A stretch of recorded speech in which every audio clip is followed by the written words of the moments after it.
Episode 32 of the Consistency Podcast is here. My name's Steve from Glosta, and not having any episodes of KMS recently has given us more time to celebrate Kirk's redemption show in Portland. What a weekend that was. Many have called it the best live show of Kirk's career, and there's truth to that, as he definitely brought his A game. What a performance. And while I've enjoyed everyone's thoughts on Portland, this past week also served as a chance for me to reflect back to when Kirk first started KMS at the old Red 13 studios. Remember those days? And to see how far the show has grown after a rough start has been completely awesome, to say the least. What a turnaround.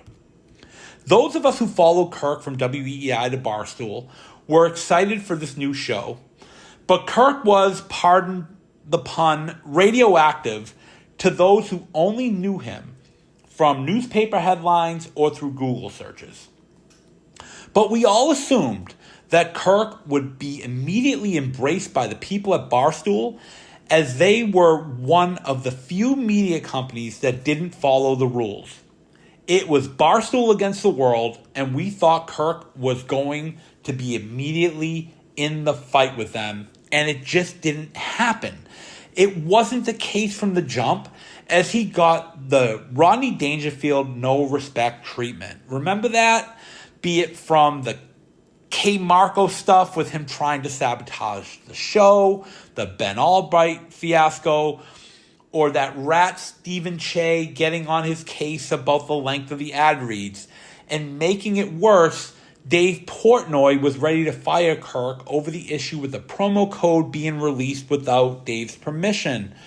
Kirk was basically working alone and was treated like the black sheep of the Barstool family. Those were dark times in show history. A lot of people would have quit, but Kirk, to his credit, stayed the course. He had a plan for the long-term success of his brand and was determined to turn the tide and make those at Barstool realize that he wasn't impossible to work with or a troublemaker. And it wasn't easy at first for Kirk to turn things around. He had to take a few trips to Barstool, New York, to suit things over with people, and he had to have a couple of easygoing phone calls on the show with some of the Barstool talent, especially Portnoy, for people to win back Kirk's trust. And then it happened. He became Mr. Popular at Barstool, and people started to see exactly the person that we all have loved since the WEEI days. And now the Barstool people want him to be a part of as much content as possible. This has been an amazing thing. Credit to Kirk for staying the course and staying with it. And you have to wonder if people outside the Miniverse saw this coming. I don't think many people were placing future bets on Kirk to still be around at Barstool after that rocky start. And now, who would have thought, we did as Minifans, but who outside of the Miniverse would have had Kirk pegged to be part of the Mount Rushmore of Barstool personalities, along with Portnoy, Big Cat, and I'll say Frank the Tank? But here we are, and we should embrace this. And it definitely takes a week without shows to appreciate how hard Kirk worked to get to where he is today.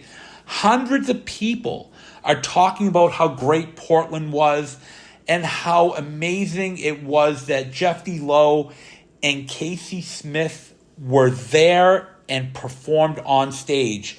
And people were also complimenting Portnoy, Big Cat, Rico Bosco, and even Chris Clemmer for their videos. This just seemed like a pipe dream during the Red 13 years. So to have this happen is something we should all embrace and not take for granted, because this has been an absolute whirlwind in a great way. We should all be happy about this. As fans, we should also be thankful that Kirk's hard work and determination helped turn our own personas around. Minifans were always deemed the pot stirrers. They were always looked down on, especially by Portnoy. And now we're on the same level or even more popular than the Stoolies. A KMS network was built first by Menners and now is running strong with a tremendous CEO in John from Scranton. And some of us play a very small role in the main show's popularity. I mean, who would have thought that this would have happened? What we have is our own version of the Howard Stern Show, with Kirk obviously leading the way. And it's safe to say that Blind Mike, Coleman, and Justin are our version of maybe Jackie, Gary, and Fred. And the show has now developed its own version of a whack pack of characters who are now becoming household names. This is just unbelievable. This show is the Michael Jordan of Barstool. It's our Shangri-La, and events like we just experienced in Portland should make us all realize how great we have it. We've won. Let's celebrate this. So it makes you wonder why the social media seagulls are still spewing their nonsense about Kirk and the show. The accusations, complaints, and hate for the show and people associated with it is puzzling. A few of the seagulls were squawking in Portland, and the nonsense continued this past week, be it on Twitter or from the other network. These people have gone all in with their hate, and it's too bad, as they are letting jealousy get in the way of seeing just how good everyone in the Miniverse has it. So maybe it's time for these morons to stop with their nonsense and get with the times. This is the glory days of KMS, and it's time for everyone to enjoy it. We are truly witnessing greatness with what Kirk is doing professionally, and for the Seagulls to not acknowledge this is crazy. But you know what? I've come to the conclusion that they are the fellowship of the miserable, and they're never going to change. So let's not worry about them. Let's let them do their thing and rot in their own misery. What we should do as fans is enjoy what we have and look forward to what's coming up. As if it's anything like Portland, we're in for many more awesome times ahead.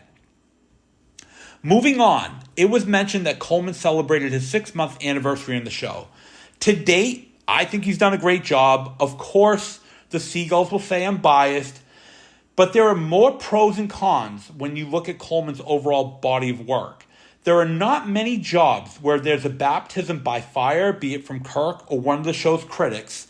But shouldn't we look at the progress Coleman has made over the last few months? Sure, he didn't get out to a great start. He dropped the ball with the 2023 best of. He got suspended. I understand that. But what I liked about Coleman is that he accepted responsibility for that abortion of the best of, and he promised to do better, and he has. He's a lot less timid behind the mic, and he's doing a wonderful job incorporating drops into the show, something we have not had since Big Steve was a producer.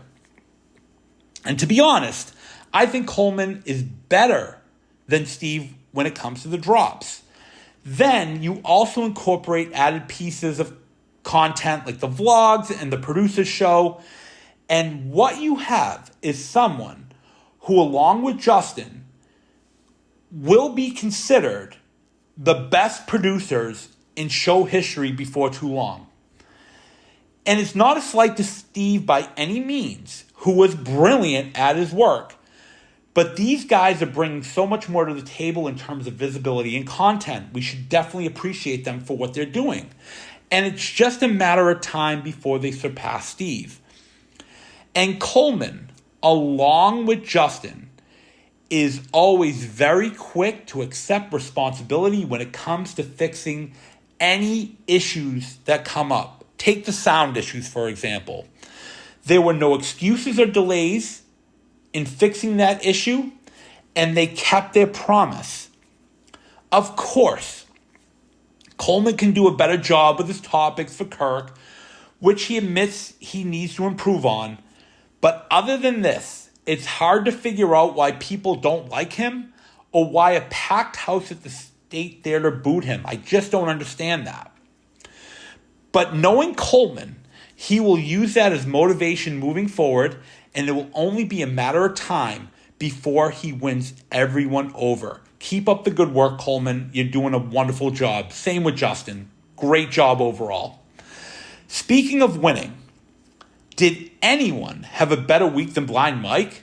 That interview with Lauren Compton was absolutely brilliant. It was so funny.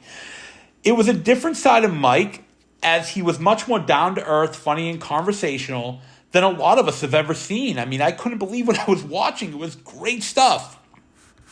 He looked extremely comfortable with Lauren, and he made a great impression on her. And by the way, she's an oofy maloofy.